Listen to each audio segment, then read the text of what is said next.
questions que je vais poser. C'est bon? Alors, c'est bon. Aujourd'hui, nous allons étudier les grandes périodes de l'histoire africaine. Alors, qui parle donc de l'histoire africaine? Il faut comprendre que l'Afrique est considérée donc comme le berceau de l'humanité, parce que c'est en Afrique que l'homme est apparu selon les études. Il faut comprendre que l'Afrique est un continent très riche en matière d'histoire.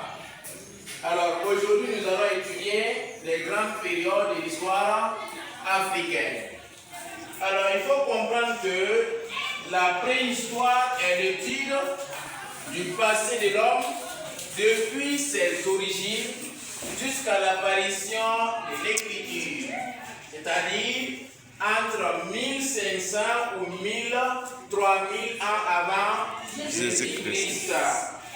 Alors il faut comprendre que l'histoire africaine dispose pour cela des seules découvertes archéologiques comme source. La préhistoire est divisée en deux grandes parties qui sont le néolithique et le paléolithique. Alors la préhistoire est l'étude du passé de l'homme avant l'histoire. Alors il faut comprendre que le découpage donc, de l'histoire africaine a une problématique. Nous allons d'abord voir ce qu'on appelle les difficultés liées au découpage de la préhistoire africaine avant d'étudier le reste donc des grandes périodes de l'histoire. Alors il faut comprendre que les difficultés du découpage de la préhistoire africaine est traduite par des critères suivants. Premier critère, nous avons le critère climatique du quaternaire. Nous avons le critère paléontologique du quaternaire, nous avons le critère culturel et le critère chronologique. Alors, en ce qui concerne le critère climatique du quaternaire, il faut comprendre que cela est basé sur le développement d'importantes grandes phases glaciaires ou pluviales des régions nordiques. Ce sont les phases glaciaires qui sont prises en compte, tandis que dans l'hémisphère et sous les tropiques, on tient compte de la variation pluviale. Or, les phénomènes climatiques n'ont pas lieu au même moment sur la Terre, même si leur apparition pourrait être prise pour débuter le quaternaire. Alors, nous avons le critère paléontologique du quaternaire. Il faut comprendre que les découvertes des restes humains permettent de limiter le quaternaire. Ainsi, les australopithèques sont retenus pour débuter la préhistoire. Leur apparition remonte entre 5 millions et 3 millions d'années au Kenya ou en Éthiopie. Cela a des périodes. Cela correspond à la dernière période du tertiaire. Depuis d'autres cas, c'est l'association d'espèces animales qui est retenue comme début de la préhistoire. En Afrique orientale, dans la vallée de l'Omo, au Kenya, c'est l'association Reclus et Elephas africanus qui est retenue. Ces espèces dateraient entre 4 millions et 3,8 millions d'années. Nous avons aussi le critère culturel. La présence des outils en pierre est aussi considérée comme une preuve de l'existence de l'homme sur la Terre. Suite aux découvertes faites en Afrique orientale, plus précisément en Éthiopie et au Kenya, on pense que les premiers outils taillés remonteraient à peu près 3 millions d'années. Nous avons aussi le critère chronologique. Sur le plan chronologique, on retient que la préhistoire africaine correspond à deux grandes périodes de durée inégale. La première période est le Pléistocène. Elle dure entre 3 et 1,8 million d'années et s'achève autour de 10 000 ans avant Jésus-Christ. On a aussi l'Holocène, qui est la deuxième période qui commence autour de 10 000 ans avant Jésus-Christ. Nous allons voir ensuite ce qu'on appelle les difficultés liées aux fouilles archéologiques. On a dit que l'archéologie est l'étude des restes que les hommes ont laissés. On peut étudier les outils ou encore les ossements. Alors, ici, nous allons voir maintenant ce qu'on appelle l'insuffisance des fouilles archéologiques en Afrique. Il faut comprendre que les fouilles archéologiques, leurs datations ne sont pas exactes. Alors, en Afrique, les fouilles archéologiques sont limitées par diverses raisons.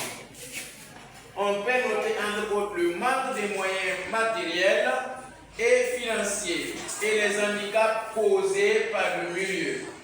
Dislocation des terrains par fracture ou inversion du relief, violation de l'érosion, fragilité des matériaux architecturaux, ravage des termites, les rouilles, dégradation chimique par humidité et l'acidité des sols.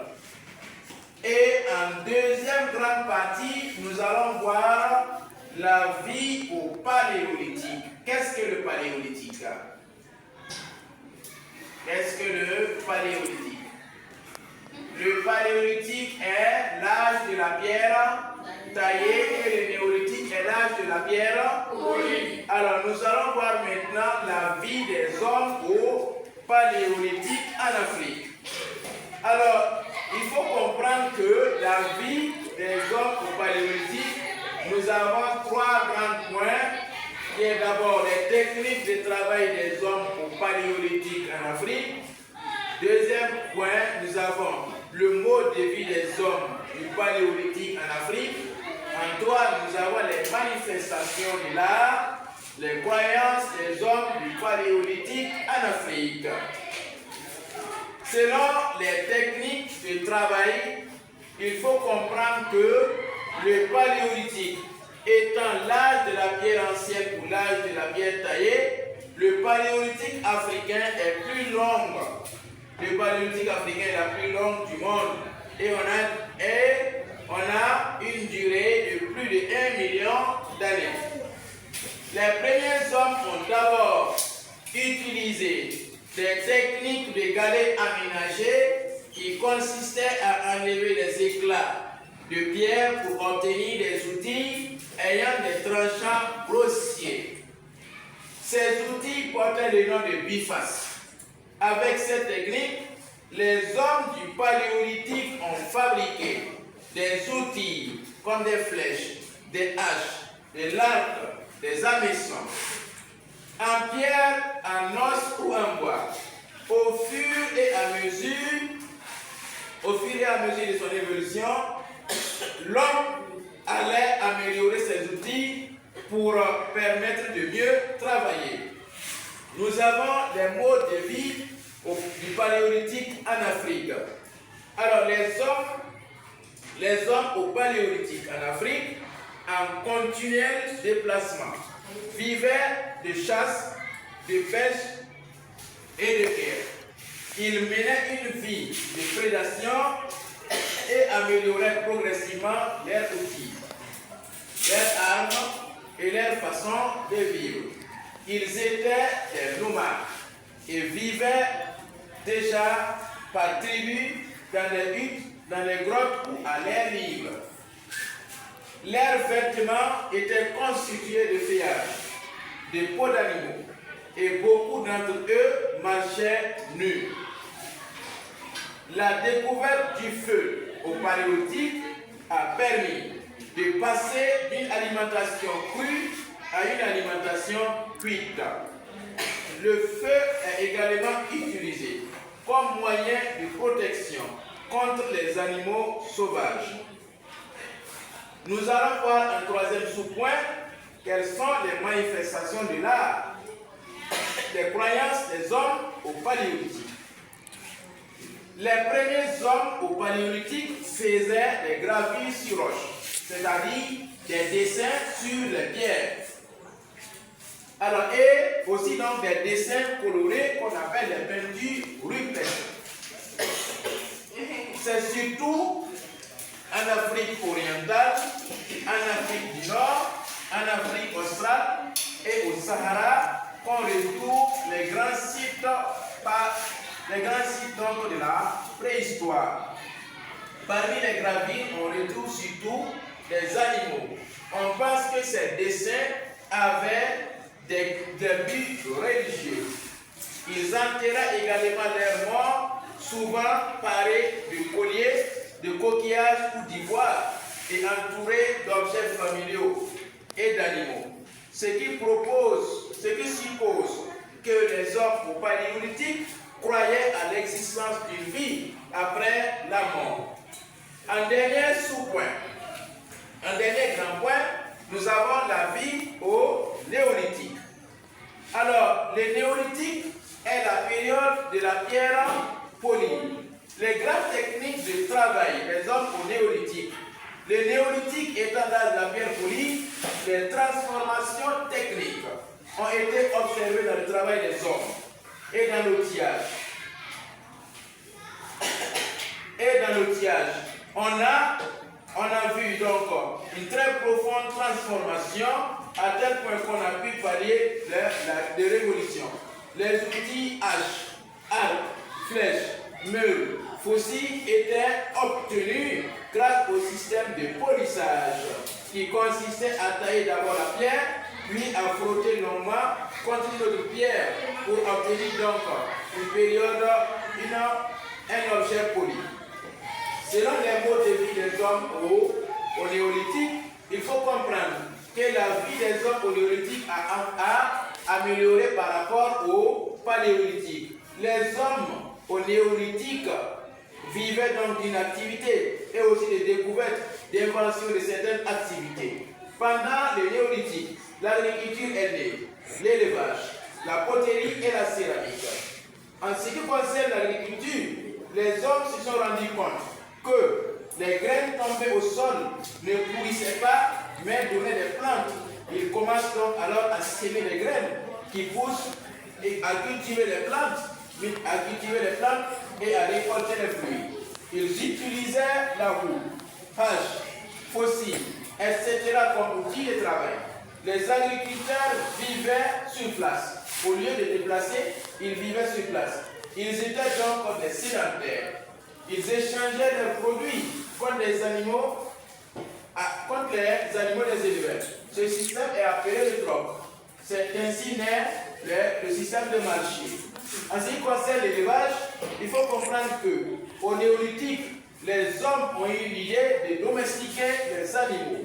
Parmi ces animaux, on avait le chien, chèvre, mouton, âne, cheval, bœuf. L'organisation de la société néolithique amène les éleveurs à se déplacer continuellement à la recherche donc du pâturage. En ce qui concerne la poterie et la céramique, elle concerne tous les récipients fabriqués à base d'argile. Pour donner donc une résistance à ces récipients, les hommes faisaient cuire dans le feu. On a aussi donc le tissage. L'homme au néolithique a appris à tisser la faim, le lin et la laine. Il réalisait des étoffes, c'est-à-dire des vêtements en remplacement des peaux d'animaux. Enfin, nous pouvons dire que les études de la préhistoire africaine soulèvent donc des difficultés liées au découpage.